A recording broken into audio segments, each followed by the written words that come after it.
வணக்கம். நாம் தமிழர் திரு சீமான் அவர்களுக்கும் வருண்குமார் ஐபிஎஸ் அவருக்கும் இடையே நடைபெற்ற அந்த மோதல்கள், குறிப்பா அந்த மோதல்களுக்கு பின்னாடி எழுந்த விஷயங்கள், அது மட்டும் இல்ல, அதன் பிறகான ஒரு மாநாட்டில் திரு வருண்குமார் ஐபிஎஸ் அவர்கள் ஒரு கருத்து பதிவு வச்சார். அதாவது எப்படின்னா, நாம் தமிழர் கட்சி வந்து ஒரு பிரிவினைவாத இயக்கம் அப்படின்னு பேசினாரு. அதனுடைய நோக்கம் என்ன அப்படின்றது என்னுடைய கேள்வி. என்னன்னா, ஒருவேளை திரு வருண்குமார் ஐபிஎஸ் அவர்கள் சொன்ன மாதிரி நாம் தமிழர் கட்சி ஒரு பிரிவினைவாத இயக்கமாகவே இருக்கட்டும், அவர் சொல்றதை நான் அப்படி சொல்றேன். அப்படின்னா நீங்க யார்கிட்ட தகவல், காவல்துறை உயர் அதிகாரிகிட்ட இதை சொல்லணும். ஒரு மாநாட்டில் போய் திரு சீமான் அவர்களுக்கு எதிராக இத்தகைய பேச்சுக்கள் அவசியமா அப்படின்ற கேள்வி எனக்கு வருது. ஏன்னா நீங்க உங்களுக்கு எதிராக அவர் வருது கருத்துக்கள், அவர் சொன்ன விஷயங்கள் உங்களுக்கு உடன்பாடு இல்லை அப்படின்றது உங்களுக்கு இருந்தால் நீங்க அதை சட்ட ரீதி எதிர்கொள்ள வேண்டிய அவசியம் இருக்கு, நான் ஒத்துக்கிட்டேன். அல்லது உங்களுக்கு எதிராக உங்க ரெண்டு பேருக்கும் பிரச்சனை அப்படின்னா அதை நீதிமன்றத்தின் மூலமாகவும் அல்லது சட்ட ரீதியாக காவல்துறை எப்படி அணுகணுமோ அப்படிதான் அணுகணும், அதான் சரி.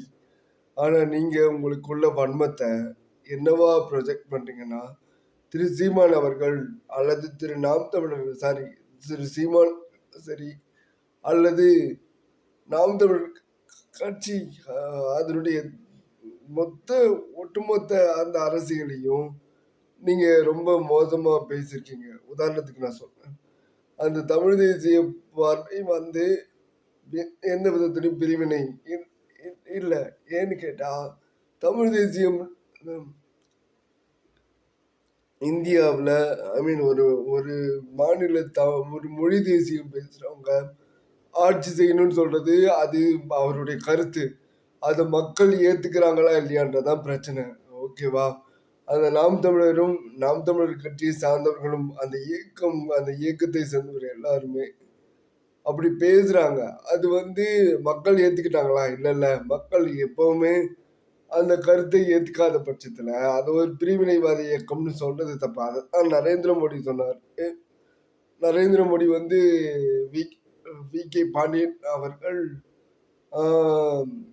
இங்க வந்து ஒரிசால வந்து முதல்வர் ஆகலாமா, ஆட்சி செய்யலாமான்னு கேட்டது அதனுடைய வெளிப்பாடு தான். ஆனா என்னன்னா, இப்படி சீமான் அவர்கள் பேசினது தனி. ஆனா தமிழ் இந்திய யூனிட்டி தேசியம்னு ஒரு பேசிட்டு தேசியத்தை பத்தி இவனுக்கு மட்டும்தான் பாடம் எடுக்கணும்னு சொல்லி பிஜேபி கும்பல்லாம் நேஷனாலிட்டி பேசிட்டு சீமானையே பிரிவினைவாத இயக்கம்னு பேசின கும்பல் தான் பாஜக மற்றும் வலதுசாரி முட்டாள் கும்பல்கள்லாம். ஓகேவா?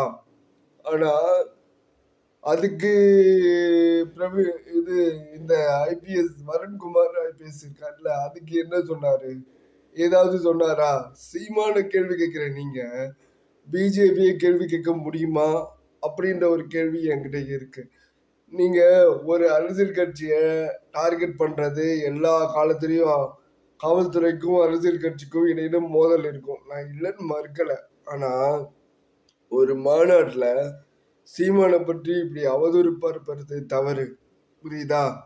அப்படி நீங்க சீமான் சொன்னது தப்புன்னு உங்களுக்கு தோணுச்சுன்னா பாஜக வந்து பேசுறது தப்பு. அதாவது வி கே பாண்டியன் தமிழர் இங்க ஆளலாமான்னு பிரைம் மினிஸ்டர் முதற்கொண்டு கேட்டிருக்காங்க. அப்ப அது பிரிவினைவாத அரசியல்ல வருமா, எதுல வரும்னு நீங்க பாத்துக்கோங்க.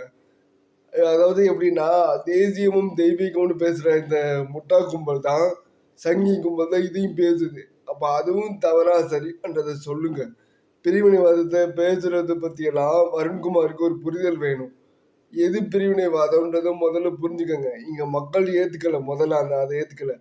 அது இன்னொன்னு உங்களுக்கு சொல்றேன். இதுக்கு முன்னாடி இதே கருத்தை பால் தாக்கரே சொல்லியிருக்காரு. மகாராஷ்டிரா மண்ணின் மைந்தர்கள் தான் அதை ஆளணும்னு முதல்ல ஆரம்பிச்சது பால் தாக்கரே, புரியுதா? இது அங்கிருந்து தான் பரவி எல்லா இடத்துக்கும் போயிருக்கு. இப்போ இந்த ஃபேக் நேஷனலிசம் பேசுற பிஜேபியும் இதை பேசுது. பிரச்சனை வந்து எல்லா காலத்துலயும் இருக்கு. நான் வருண்குமார் ஐபிஎஸ் ஒன்லி டார்கெட்டிங் சீமான். இதான் கேள்வி. நன்றி.